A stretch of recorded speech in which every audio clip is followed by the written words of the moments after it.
Cardinals! Today I am reading Chapter 4 of the Doughnut Fix with you. It doesn't bother me that my parents made me take the attic bedroom, even though it's pretty obvious from the rope ladder that before we got here, the attic bedroom was actually just the attic, the place where people put things they wanted to forget but felt weird throwing away. What does bother me is that they think I'm stupid enough to believe that I got it because I'm the oldest, and that it's some great privilege to sleep in a room where the ceiling slopes so badly it feels like an airplane. I may be a nutty, but I'm not completely clueless. I'm the one sleeping in the attic because Zoe's too scared and Janine's too Janine. On my way to the bathroom in the dark that first night, I missed the bottom 2 rungs of the ladder and landed hard on the hallway floor. Tris, it was Janine. I felt my way along the hall to her door. She was in bed reading The Wolves of Willoughby Chase. A flashlight balanced on her shoulder and paws, her bear, tucked under her arm like he was reading too. Don't you have that book memorized by now? It makes me feel better, and I can't sleep. Yeah, me too. The attic's got this really bad smell, and it's coming from this one spot on the wall right next to my bed. Your wall smells? I don't think it's the wall itself. I think it's something dead trapped inside the wall. Ugh, that's disgusting. What makes you even think that? Probably the sound of all that not dead mice running around in there. Ew! She shivered. Hey, how long do you think it takes a dead mouse to stop stinking? I mean, eventually it has to run out of stink, right? I guess it depends how long he's been there. Something tells me Mom and Dad aren't going to let me call Iris and ask her how long the attic has stunk of dead mouse. You can stay here if you want. Janine slouched over and shined the flashlight on the space she'd just made in the bed. Oh, okay. Thanks. 1 second.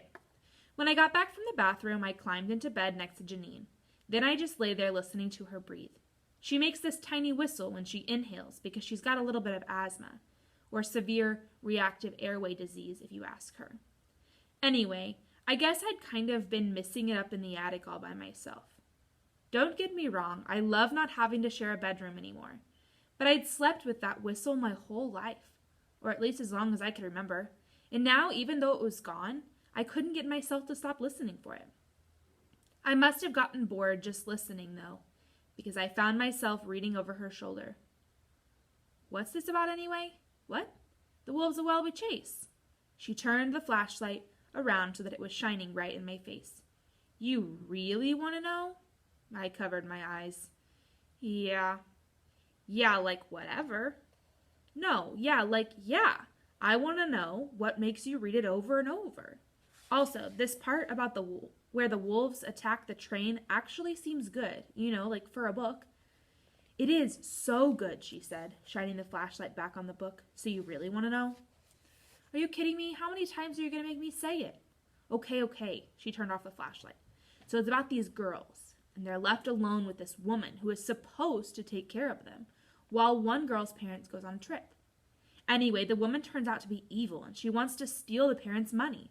She locks the girls up in this horrible orphanage. Oh, and then there's a shipwreck, and everyone thinks the parents are dead.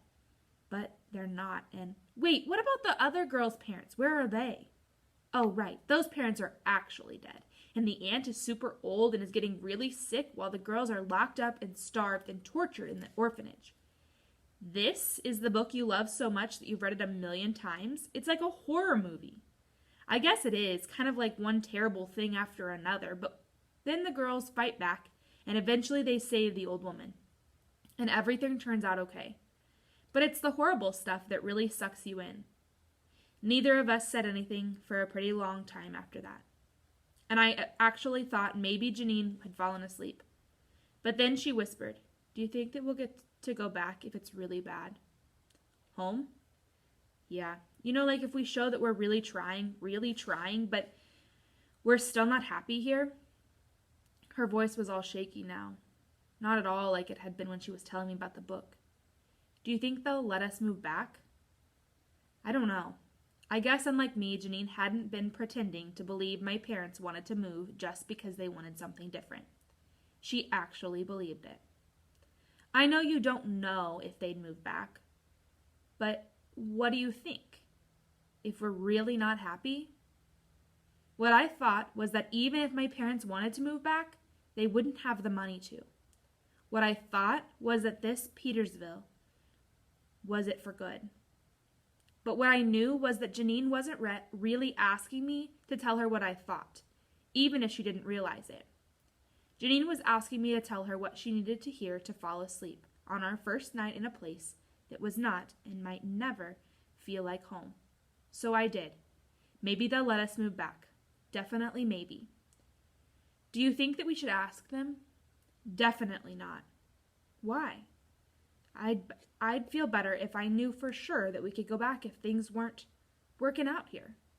If Mom and Dad know you're thinking we might move back, they're never going to believe that you're really trying here. I guess you're right, she said, and then took a big breath that caught a couple of times on the way in. Look on the bright side. We're not trapped in an orphanage, starving while some evil woman tries to kill our parents and steal the family fortune, right? Right, she said sadly, and let her head fall out onto my shoulder. You can read more if you want. I don't mind. Thanks, it helps. She turned the flashlight back on and leaned the open book against her bent legs. After a few moments, I found myself reading over her shoulder again. She was right. All the horrible stuff did suck you in. One of the wolves had jumped through a train window and a passenger was fighting it off with a knife. Janine must have known that I was reading because when I got to the end of a page, she said, "We can start back at the beginning if you want." Okay, I said. I thought she'd meant we'd go on reading to ourselves, but when she flipped back to the first page, she began reading out loud, which was actually kind of nice because I could close my eyes and just listen and picture what was happening. I must have fallen asleep because the next thing I remember is waking up to Janine drooling on my shoulder. She must have conked out while reading because the flashlight was still on and the book was crushed between us. Her room did smell better than mine, but she was hogging the one pillow, so I turned off the flashlight and went back up to the attic.